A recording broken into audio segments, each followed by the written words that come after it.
उल्लासनगर शहर में फिर एक बिल्डिंग के स्लैब का मलबा एक दुकान के अंदर गिरा। वह building 39 section near Sai Baba मंदिर महाशिव अपार्टमेंट, जहां पर नीचे करीबन 4 से 5 दुकानें हैं और बिल्डिंग के ऊपर रहने वाले करीबन 3 परिवार उस बिल्डिंग में रहते हैं। वैसे इस बिल्डिंग को काफी समय पहले महानगर पालिका ने नोटिस दिया हुआ था, मगर लाचारी की वजह से उस बिल्डिंग में अब भी 3 परिवार रहते थे। बात इस प्रकार की है, साईं बाबा मंदिर के बिल्कुल सामने उस बिल्डिंग के जो दुकानें हैं उसमें एक मेडिकल की शॉप है और उसके बगल में एक गाउन सेंटर यानी कि गाउन की दुकान है। वह व्यक्ति सवेरे करीबन 10:30 बजे अपना दुकान खोलने के लिए पहुंचा। जैसे ही उसने अपने शटर को ऊपर किया तो उसने देखा कि ऊपर के स्लैब का एक मलबा नीचे आकर गिरा है। उनके दुकान पर पड़ा हुआ लैपटॉप और कई सामाने चकनाचूर हो चुके थे। उस व्यक्ति ने तुरंत अपना दुकान बंद किया और इर्द गिर्द के व्यापारी को बुलाकर उन्होंने वह जानकारी उन्हें बताई। उसके बाद महानगर पालिका के लोगों को फोन किया गया। महानगर पालिका के लोग करीबन 11 बजे वहां पर पहुंचे और नीचे जो दुकानें खुली हुई थी सबको दुकान बंद करने के लिए कहा गया और दुकान खाली करने के लिए कहा गया। बिल्डिंग में करीबन 3 परिवार रहते हैं, उन 3 परिवार को बिल्डिंग खाली करने के लिए कहा गया है।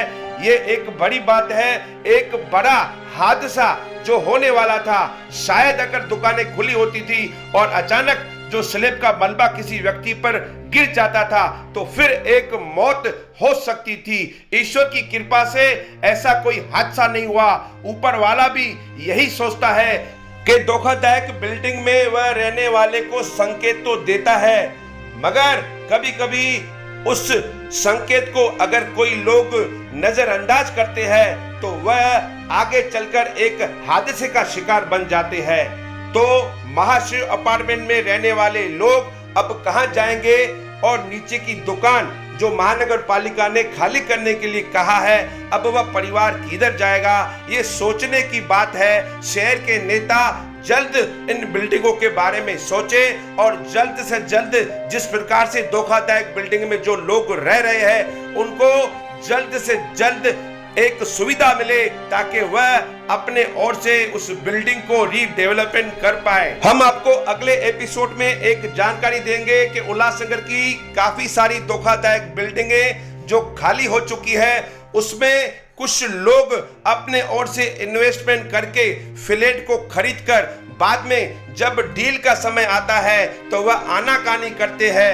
अगर बिल्डिंग के फ्लैट के ओनर को कहां पर 15 लाख रुपया मिलता है तो वह ऐसे लोग हैं वह 30 लाख और 50 लाख की डिमांड करते हैं, जिसके वजह से वह बिल्डिंग रीडेवलपमेंट तो नहीं होती और कोई बिल्डर उसे खरीदने के लिए तैयार नहीं होता और आगे चलकर वह बिल्डिंगें जो गिर जाती है जिसके वजह से हादसे होते हैं उनके जवाबदार वह लोग हैं। हम आपको कुछ नाम जरूर बताएंगे। उल्लासनगर 5 में ऐसे इंसानियत के दुश्मन जो अब रहने लगे हैं, वह इंसानियत की परवाह नहीं करते, वो केवल पैसे से प्यार करते हैं। ऐसे कई लोग हैं जो धोखादायक बिल्डिंगों में अपने ओर से इन्वेस्ट करके बैठे हैं और फ्लैट बेचने के लिए तैयार नहीं है। उनको 4 गुना ज्यादा मुनाफा चाहिए। तो हम ऐसे नामों का आज आपको खुलासा करेंगे और उन बिल्डिंगों का नाम आपको बताएंगे जिन बिल्डिंगों में उन हैवान लोगों ने अपना पैसा इन्वेस्ट करके रखा है, जिसके वजह से वो बिल्डिंग बिक नहीं पा रही है और ना ही वह रीडेवलपमेंट हो रही है। तो आप अगले एपिसोड में हमारा ये जो उल्लासनगर 5 के ऊपर उन लोगों पर हमने जो एपिसोड बनाया हुआ है आप जरूर देखें और ऐसे लोगों को आप अपने दिमाग में बिठा के रखें और धोखादायक बिल्डिंगों में ऐसे लोगों को कहीं भी आप एंट्री ना दें। धन्यवाद।